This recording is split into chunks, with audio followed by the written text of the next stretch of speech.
Hello বন্ধুরা, welcome to my channel. আবারও নতুন একটা রেসিপি নিয়ে আমি মৌমিতা চলে এসেছি। আজকে আমি বানাবো বিটরুট পাকোড়া বা বিটরুট ফ্রাই, যেটা খেতে খুবই মুখরোচক আর চটজলদি একটা রেসিপি। তাহলে চলো দেরি না করে দেখে নেওয়া যাক বিটরুট পাকোড়া বা বিটরুট ফ্রাই কী করে তৈরি করা যায়। বিটরুট ফ্রাই বানানোর জন্য আমি বিটটাকে টুকরো করে কেটে নিয়েছি, তারপরে নুন জলে ভাপিয়ে নিয়েছি যাতে বিটের কাঁচা গন্ধটা চলে যায়। আর লাগছে পেঁয়াজ বাটা, কাঁচা লঙ্কা বাটা, কর্নফ্লাওয়ার, বেসন। কর্নফ্লাওয়ার এরম বড় চামচে 3 চামচ কর্নফ্লাওয়ার নিয়েছি, ঠিক ততটাই বেসন নিয়েছি, এরকম বড় চামচে 3 চামচ। মনে রাখবেন যতটা কর্নফ্লাওয়ার নেবেন ঠিক ততটা পরিমাণে বেসন নেবেন। আর এখানে হচ্ছে ginger garlic paste, black pepper, পরিমাণ মতো নুন, কাশ্মীরি মির্চি, হলুদ গুঁড়ো, গরম মশলা গুঁড়ো, খাবার সোডা, আর লাগছে হচ্ছে লেবু। প্রথমে আমি বিটটাকে নুন আর লেবু আর এই ব্ল্যাক পেপার দিয়ে ম্যারিনেট করে রেখে দেবো।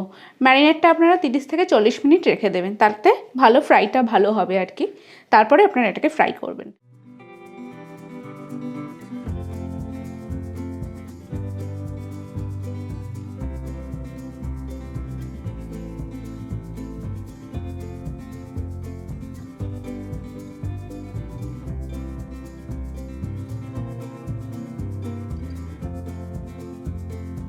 ম্যারিনেশনটা যতক্ষণ রাখবেন ফ্রাইটা ঠিক ততটা ভালো হবে, তাই ম্যারিনেশনটা 30 থেকে 40 মিনিটই রাখার চেষ্টা করবেন।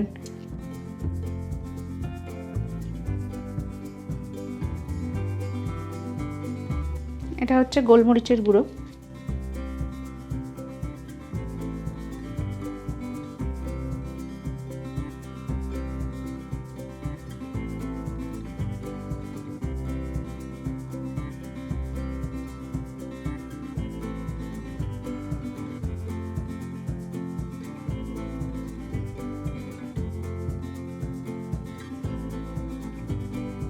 একটু সাবধানে ম্যারিনেশনটা করবেন যাতে বিটগুলো ভেঙে না যায়।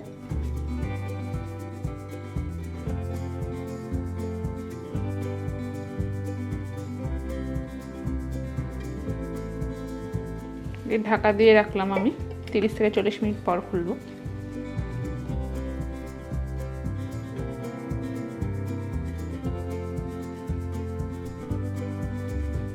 এবারে একটা মিক্সিং বোলের মধ্যে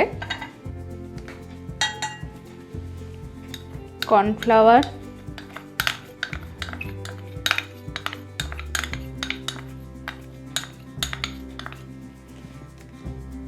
বেসন,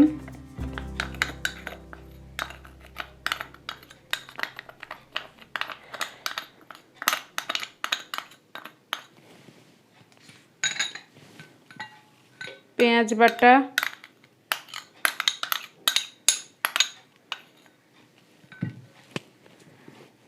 আদা রসুন বাটা,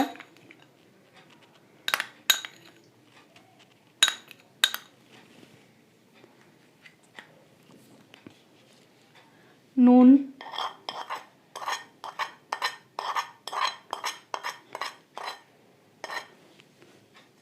খাবার সোডা।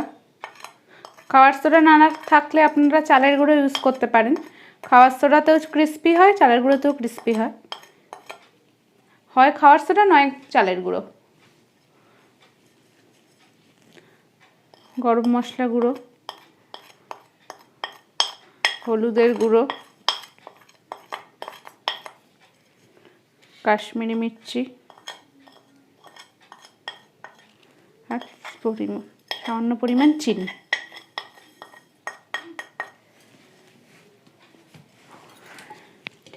আর কাঁচা লঙ্কা বাটা।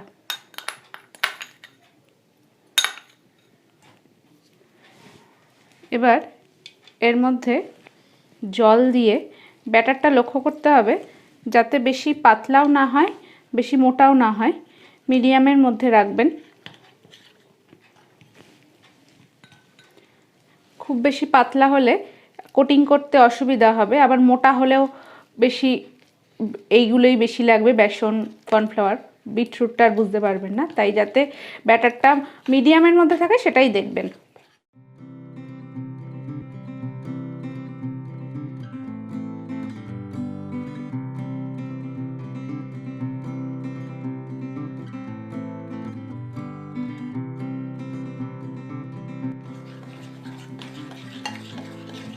ভালো করে ফেটাতে থাকবেন এটা।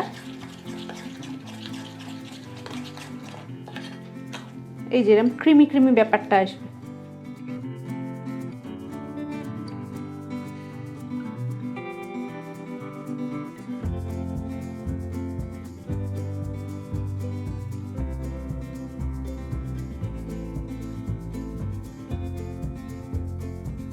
এবার আমি এর মধ্যে বিটরুটগুলো দিয়ে তেলে ডিপ ফ্রাই করব।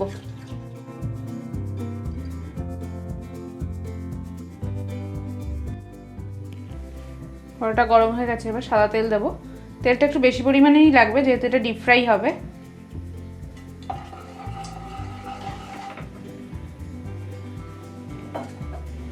এবার আমি বিটরুটগুলো এটার মধ্যে ফ্রাই করব। এই আগে কোটিং করে নেব, তারপরে ফ্রাই করব।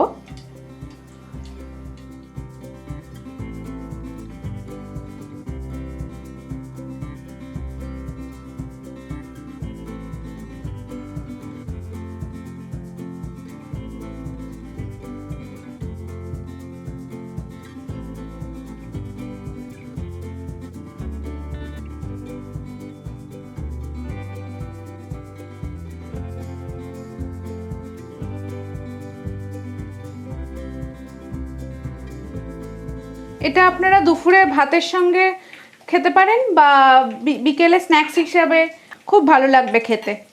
একদিকটা ব্রাউন হয়ে গেলে আমরা উল্টে দেব। মিডিয়ামে সবসময় ফ্লেমটা রাখবেন, তাতে পুড়ে যাবে না বা ভেতরটা কাঁচাও থাকবে না। দিয়ে আস্তে করে উল্টে দেবেন। দেখতে পাচ্ছেন ব্রাউন হয়ে গেছে অলরেডি একদিকটা। আমরা পেঁয়াজ পকোড়া বা আলুর পকোড়া বা বেগুনি এরকম তো প্রায় খাই, কিন্তু বিটরুটটা সচরাচর পকোড়া করে খাওয়া হয় না।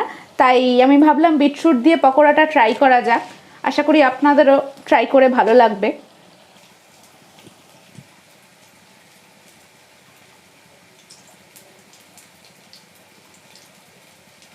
বিটটা যেহেতু সেদ্ধ করা আছে তাই খুব একটা পরিমাণ ভাজতে হবে না, তাড়াতাড়ি এটা ফ্রাই হয়ে যাবে।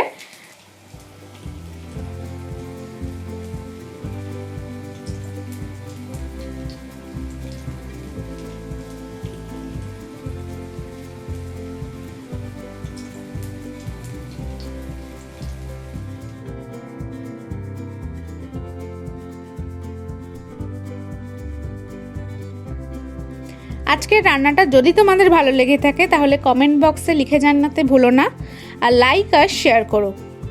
আর এখনও যেসব বন্ধুরা আমার চ্যানেলটা সাবস্ক্রাইব করোনি প্লিজ চটপট সাবস্ক্রাইব করে নাও আর বেল বাটনটা প্রেস করে দিও, যাতে যখনই আমি নতুন কোনো রান্নার ভিডিও দেব তার নোটিফিকেশান চটপট তোমাদের কাছে পৌঁছে যায়।